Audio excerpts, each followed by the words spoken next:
तो चलिए एक बार बहुत बहुत स्वागत है आप सबका फिर से जोरदार तरीके से। और ऑब्वियसली एक नई कहानी, एक नया इंस्पिरेशन, एक नई प्रेरणा मैं आपके सामने लेके आज फिर से हाजिर हूँ।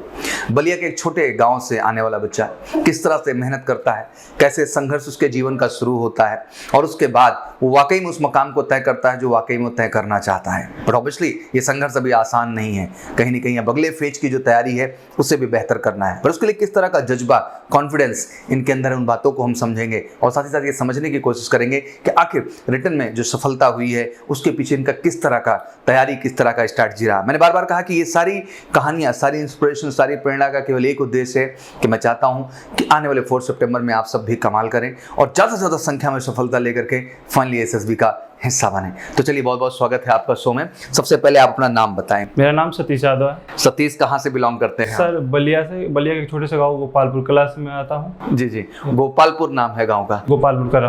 हाँ, पूरा गोपालपुर कला। अच्छा, गोपालपुर कला पूरा नाम है। बलिया वैसे जो है शेरों की धरती है and it's always being proud कि commission and non commission category में जो हम देखें तो बलिया का हमेशा बड़ा योगदान रहा है। और स्पेशली आपके यहाँ के एक विद्यालय का नाम भी मैं लेना चाहूँगा क्योंकि हर साल हमारे यहाँ 2 से 3 बच्चे वहाँ से रेकमेंड होते हैं। स्पेशली उस स्कूल का नाम है सेंट जेवियर और वहाँ से बच्चे पढ़ते हैं। जानकारी है आपको? जी जी, वहाँ से बच्चे पढ़ते हैं और उसके बाद वो एमकेसी का हिस्सा बनते हैं एसएसबी में और फाइनली अपनी सफलता सुनिश्चित करते हैं।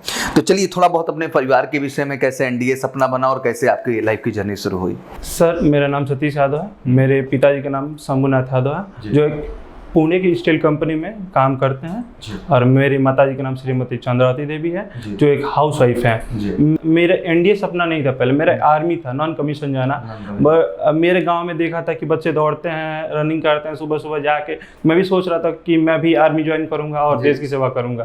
बट लॉकडाउन ने पूरा मेरा सोचने का कॉन्फिडेंस सब कुछ चेंज कर दिया। लॉकडाउन में मैंने सोचा, अपने बारे में जाना कि मैं क्या कर सकता हूँ आगे जाके। तो मैंने सोचा क्यों ना मैं कमीशन जाऊँ, कुछ अलग करूँ अपने गांव के बच्चों के। तो कैसे ये डिफरेंस आपने कैसे जाना नॉन कमीशन कमीशन के?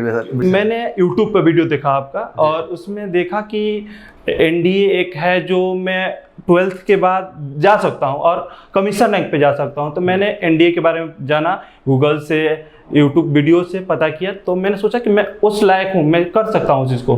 तो मैंने उसको करने के लिए सोचा। तो मैंने उसके बाद देखा कि मैं घर से तो नहीं कर सकता इस चीज़ को। तो मैंने सोचा कि इंस्टीट्यूट को खोजा, देखा, परखा। तो मैंने सोचा कि इलाहाबाद में, प्रयागराज में एमकेसी है। तो मैंने सोचा कि क्यों न ज्वाइन करूं, मेरे पास भी है और अच्छा भी है, एनडीए है। अच्छा, एक अच्छी बात बच्चा, भी आपने मोमेंट याद कराया तो मुझे भी याद आ जाता है थोड़ा सा। हम भी एक छोटे से गांव से आते हैं, प्रतापगढ़ के। तो जब हम लोग भी छोटे थे तो उस समय हमारे यहाँ भी गांव में लोग दौड़ते रहते थे तो उनको देख के जज्बा बहुत आता था कि हाँ हमको भी आगे जाके आर्मी जाना है। एक्चुअली एयरफोर्स नेवी का भी पता नहीं था ऑनेस्टली। तो बट जैसे ही 10th क्लियर किए, फिर 10th के बाद थोड़ी गार्जियनशिप मिली तो मुझे दिशा निर्देश मिला कि नहीं, इस डिपार्टमेंट में आप अधिकारी रैंक पे भी जा सकते हैं। फिर हमें भी ऐसे ही एनडीए के विषय में पता चला। कभी कभी लोग मेरे से पूछते हैं कि what is the inspiration sir, you started making people aware about the defence services. क्यों आप लोगों को अवेयर करना, या 10th या 12th पे जो एंट्रीज उनके विषय में बताना आपने कैसे स्टार्ट किया? तो मुझे लगता है वही मूवमेंट था जो जिंदगी में मेरे को क्लिक किया कहीं ना कहीं। मुझे लगता है मेरे जैसे हजारों बच्चे हैं, लाखों बच्चे हैं जिन्हें जानकारी नहीं होती है। तो ऑब्वियसली एमकेसी यूट्यूब चैनल का जन्म ऐसे ही हुआ, लोगों को अवेयर करने को, बताने के लिए। और आज खुशी मिलती है कि देश में अब बड़ी अवेयरनेस है जहां पे हम जिसके माध्यम से लोगों में एक अवेयरनेस और मोटिवेशन लाते हैं। बिल्कुल, इंस्टीट्यूशन का आपने चुनाव कर लिया। ऑब्वियसली आपके पास क्योंकि बोर्ड एग्जाम तो ऑब्वियसली जुलाई में आपका डायरेक्ट रिजल्ट आया होगा। कितना बोर्ड परसेंटेज बने आप? 74 था सर 12th में। बहुत बढ़िया। अब फाइनली 18 अप्रैल वाला एग्जाम आप बता रहे हैं कि आपने नहीं दिया बिकॉज आपका हेल्थ इश्यू था उस समय। तो 14 नवंबर आपके लक्ष्य में रहा होगा। तो 14 नवंबर को क्या हुआ, कुछ बताएं उस इंसिडेंट के विषय में। सर 14 नवंबर को था तो मैं स्टार्ट तो कर दिया था बट मेरा सितंबर में हेल्थ इशू हो गया, मैं टाइफाइड हो गया, मैं घर वापस चला गया एक महीने। Yes sir. तो उसके बाद वो दिक्कत आई, फिर मैंने पेपर दिया। पेपर तो हुआ लेकिन अच्छा नहीं हुआ सर, उसमें स्कोर उतना अच्छा नहीं हो पाया। अच्छा, समय भी बहुत कम मिल पाया था क्योंकि जुलाई अगस्त में आए ही। उसके बाद लॉकडाउन के बाद आए थे हम लोग, फिर तो पढ़ाई भी थोड़ा लॉकडाउन में रुक। मैं मान सकता हूँ क्योंकि वो 2 साल किसी भी बच्चे को स्कूल जाने का मौका ही नहीं मिला।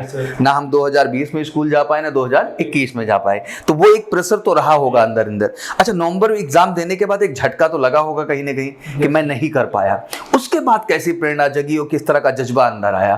तो सर उसके बाद पेपर खत्म हुआ तो पेपर जैसे अब घर गए तो फिर चाचा जी का मेरा कॉल आया। Okay. हाँ आगे पेपर कैसा हुआ, तो मैंने बोला कि पेपर तो बढ़िया नहीं हुआ, मार्क्स नंबर थोड़ा कम आ रहे हैं। तो बोला कि ठीक है कोई नहीं। तो चाचा जी क्या करते हैं बाय प्रोफेशन? चाचा जी हेड कांस्टेबल है छत्तीसगढ़ पुलिस में। अच्छा, छत्तीसगढ़ पुलिस में, ठीक है जी, आगे बताएं फिर। तो उसके बाद उन्होंने मुझे मोटिवेट किया, बोला कि देखो एक एग्ज़ाम किसी को नहीं डिसाइड कर देता कि आप क्या करेंगे आगे जाके फ्यूचर में।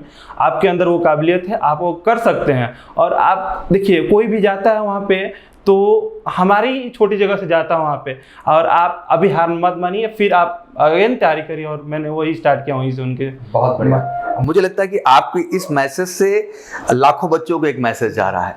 वहाँ आपके चाचा जी ने मोटिवेट किया। मैं थोड़ा यहाँ से करना चाहूँगा कि एक एग्जाम के असफल होने से, क्योंकि अभी 10 अप्रैल को एग्जाम हुआ, बहुत सारे बच्चे असफल भी हुए हैं, मुझे लगता है ज़िंदगी रुक जाती है। ये एक ज़िंदगी की सीख थी, एक शुरुआत थी।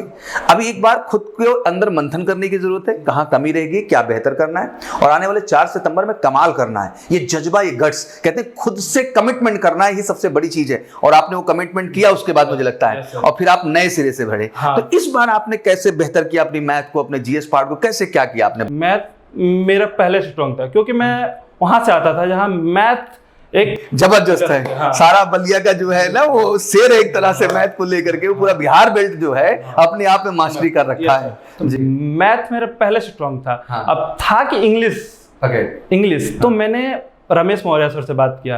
उन्होंने मुझे बताया कि बेटा देखो आप न्यूज़पेपर लो, न्यूज़पेपर को रीड करो, एक मतलब एक पैराग्राफ पढ़ो, उसको रीड करो, और उसमें हार्ड वर्क्स हैं उसको एक नोट्स बनाओ, उसको लिखो और याद करो। मैंने शायद ऐसा किया था। मैंने 30 क्वेश्चन में 27 क्वेश्चन किया था, और 27 के 27 सही था सर। जो एंटोनिम सिनोनिम का पार्ट था, मतलब आपके 10 एंटोनिम 10 सिनोनिम थे और 10 आपका इडियम एंड फ्रेजेस था। तो 27 क्वेश्चन राइट मारे आपने। 27 सही भी थे 30। क्या बात है, क्या बात है। जीएटी पार्ट पे किस तरह से आपने किया, क्योंकि जनरल स्टडीज में जो है एक बड़ा सा डर रहता है साइंस वाले बच्चों को। तो जीटी मतलब मैं 9th और 10th में बहुत इंटरेस्टेड था हिस्ट्री और ज्योग्राफी लेके। बहुत मतलब मेरी एक मैम थी सबिहा मैम, एसएसटी पढ़ाती थी हम लोग को, तो मैं बहुत इंटरेस्टेड था। पहले से मुझे हिस्ट्री और ज्योग्राफी पढ़ने में बहुत मजा आता था। तो पहले से थोड़ा हिस्ट्री और ज्योग्राफी का नॉलेज था मेरे को, तो उसमें ज्यादा प्रॉब्लम नहीं हुई मेरे को। तो वो आपको एक बैकअप वहां से मिल गया था। अच्छा, कहते हैं कि जनरल साइंस का ये पार्ट काफी स्कोरिंग हो जाता है भाई, 25 क्वेश्चन ऑलमोस्ट हो जाते हैं फिजिक्स से, और 25 ही केमिस्ट्री एंड बायोलॉजी के। समझ लिए 100 एक तरीके से 50 क्वेश्चन है, 200 मार्क्स है। तो वो सेगमेंट कैसा रहा आपका? तो उसके बाद मेरा जीटी में हो गया था, तो फिर मैंने हिस्ट्री और पॉलिटिक्स अच्छा पेपर चला गया था मेरा, मैंने कर लिया था वो।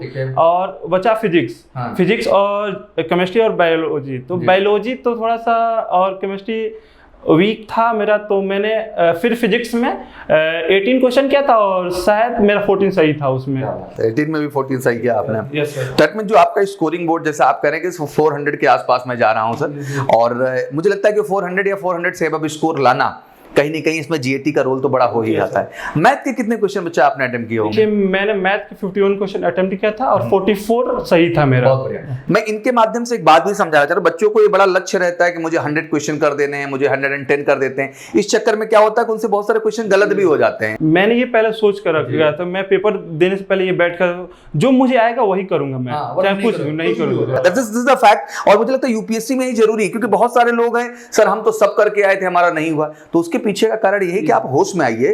पेपर एग्जैक्टली अच्छा परफॉर्म करने के लिए आपको पहले ये गट्स पैदा करना जरूरी है कि जो आता है वही आप अटेम्प्ट करेंगे अच्छे ढंग से। ठीक है, ये तो इस तरह से जर्नी रही। कितना मैथ की बुक यहाँ मदद की आपको, एमकेसी पब्लिकेशन की जो मैथ की बुक, उसके प्रीवियस ईयर क्वेश्चंस, एक मुझे पैटर्न मिल चुका था वो, और मुझे बस सॉल्व करना था और उससे सीखना था कि कहाँ मैं गलती कर रहा हूँ और कहाँ सही। और मैंने वही किया जो मेजर कल्सी के बुक्स है मैथ की, और मुझे बहुत पेपर में हेल्प किया वो। और एक्सरसाइज मैंने प्रीवियस ईयर लगाए थे, वो आपको काफी मदद किए, सपोर्ट किए। ओके, नाउ अब जैसे हम सेकंड फेज में आ रहे हैं, क्योंकि रिटर्न तो ऑब्वियसली एक अनुभव, एक मेहनत। सच ओवरऑल निचोड़ यही है बच्चा कि आपने मेहनत की है ईमानदारी से। कितने घंटे ईमानदारी से पढ़ाई होती थी डेली घर में? देखिए कोचिंग से हम लोग 7 to 10 था, तो लेकिन एक्स्ट्रा क्लास 1 बज जाता था। 1 बज ही जाता तो कहने को है। फिर अपने से बनाना बना, हाँ, तो उसके बनाते खाते 2-2:30 बज जाता, उसे आराम करते 4 बजे थे, उसके बाद जो भी टाइम मिलता था 4 या 5 यही चलता है। बट ये 4-5 घंटे की कंसिस्टेंसी आपने मेंटेन की, ये भी बहुत जरूरी है। लोगों को लगता है एक दिन में 10 घंटे पढ़ लिए, एक दिन 2 घंटे पढ़ लिए, सब बेकार हो गया। 4-5 घंटे भी अगर ईमानदारी से आप डेली दे रहे हैं तो मुझे लगता है बहुत आसान है, इतना भी टफ नहीं है। नाउ एसएसबी की जर्नी आपकी शुरू होने जा रही है, इससे पहले भी एमकेसी का हिस्सा आप रहे हैं, तो एसएसबी का एक्सपोजर तो हमारे यहाँ है ही है। And I think I really feel proud कि आज एनडीए के रिजल्ट के बाद मंडे से पूरे देश का बच्चा जितना भी एनडीए एस्पिरेंट है, मैं कहना चाहता हूँ गर्व के साथ एमकेसी का हिस्सा बनना चल रहा है एसएसबी का, जहां हमारा बड़ा एजेंडा भी क्लियर है कि हम 1-to-1 फोकस करेंगे और सारा एग्जैक्ट वैसा स्टैंडर्ड जो जरूरी है। अब मुझे बताएं एसएसबी को देख के आपको क्या लगता है, क्या महसूस करते हैं कि एसएसबी के लिए आप खुद को कैसे बेहतर करेंगे और कैसे अच्छा करेंगे?